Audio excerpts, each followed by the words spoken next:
Moving on, Indian government's tactics of arranging guided tours for foreign diplomats in Indian illegally occupied Jammu and Kashmir was a desperate attempt to portray a false image of normalcy and involved no meaningful access or opportunity for the diplomats to interact with ordinary Kashmiris or human rights activists. In order to take the proceedings further, I now have the honor to give floor to another learned scholar from Palestine, Mr. Abdelbaset Alabadlah. I hope I'm pronouncing the name right, sir. Dr. Abdelbaset was born and raised in Palestine. He traveled to the United States to pursue his education and later started work as an academic in Princeton, New Jersey. He's an active member of the Central Jersey Muslim community and is a campaigner against injustices and human rights violations. I cannot wait to hear you, sir, and your views on the Kashmir dispute. You have the floor, sir. Thank you very much. I'm actually humbled to be here and to be invited and listening to our great speakers whom we just listened to. I have to say, can you hear me okay? Can you hear me okay? Yes, it's all right. We can hear you. Okay, thank you. So I really enjoyed listening to both Ambassador Ali Al-Asiri and also Ambassador Abdelbaset Khan. So thank you very much both for your views. After listening to both of them, I feel like there is not much for me to say. So I'm actually going to make my remarks short. And I will look at it from a perspective of a Palestinian who has experienced occupation and annexation for all of my life. And I also would actually like to approach this from a humanistic perspective. And I think that is important because, well, first, as a Palestinian, we can only, unfortunately, provide sort of like emotional support. As you know, we're also powerless, so we can't, we don't have a lot of weight when it comes to political action or other actions on the world stage. But I know that our struggle is the struggle of the Kashmiri people. And I know that the situations are very similar.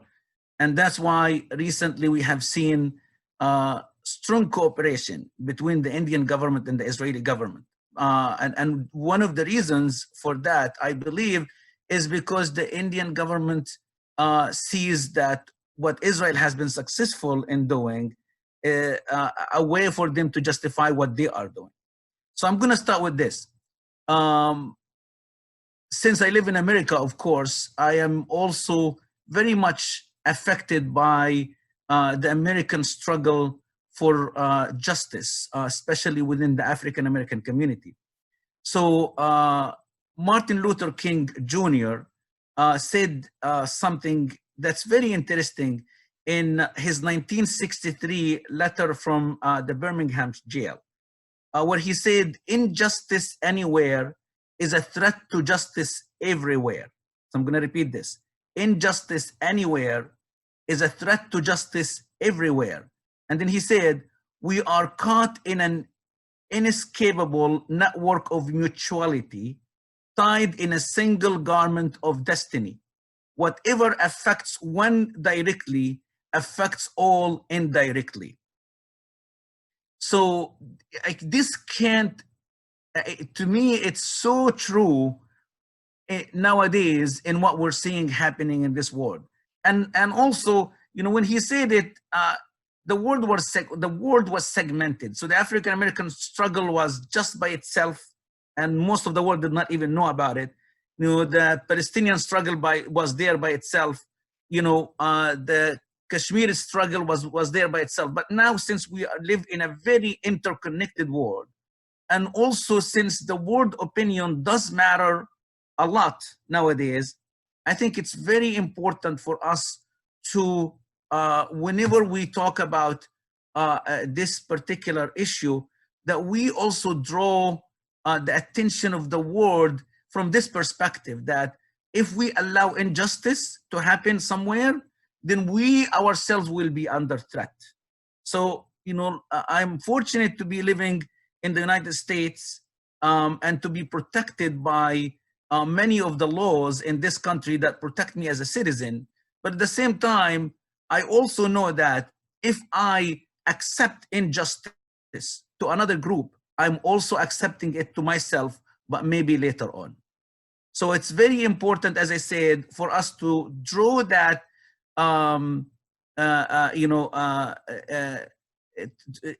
conclusion, and to try to bring more people to be with us in the struggle, whether it is in Kashmir, whether it is in Palestine, or somewhere else.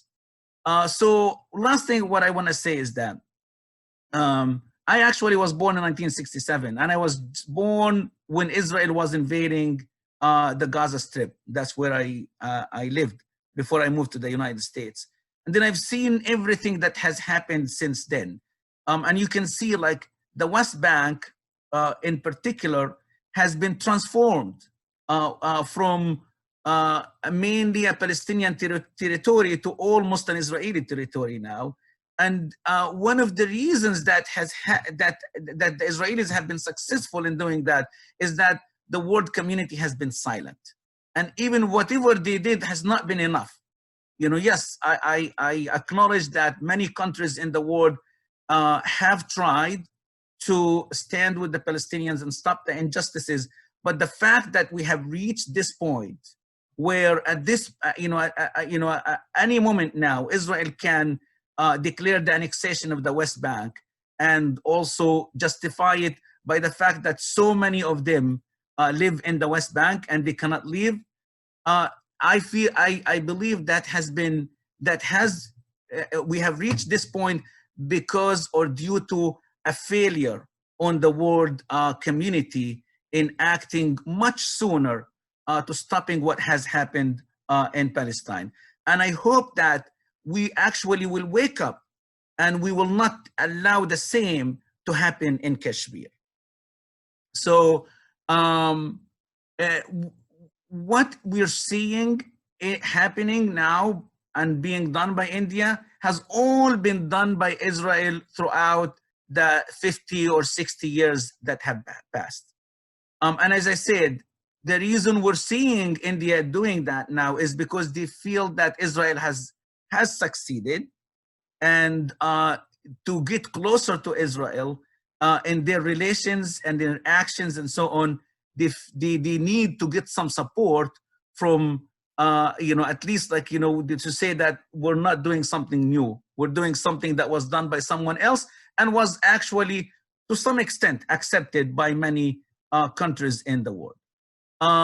So that really is my message. I don't want to take much longer. Just to summarize again, I think the struggle of the Palestinians is the same as the struggle of the Kashmiris. And also it is the same as the struggle of any persecuted ethnic community in the world.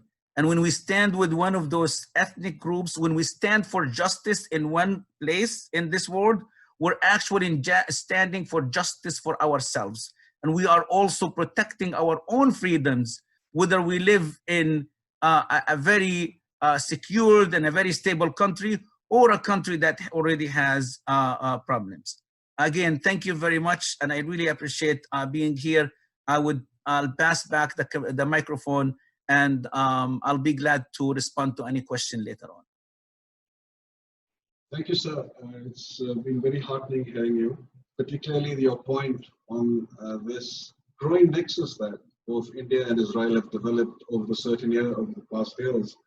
And I would say the two actions, the Israeli actions and the Indian actions, may be spaced out in time, but they're very much the same. And I totally, absolutely agree that they seem to complement each other. And we see that happening on ground in Kashmir. Thank you, sir, once again for your very valuable contribution.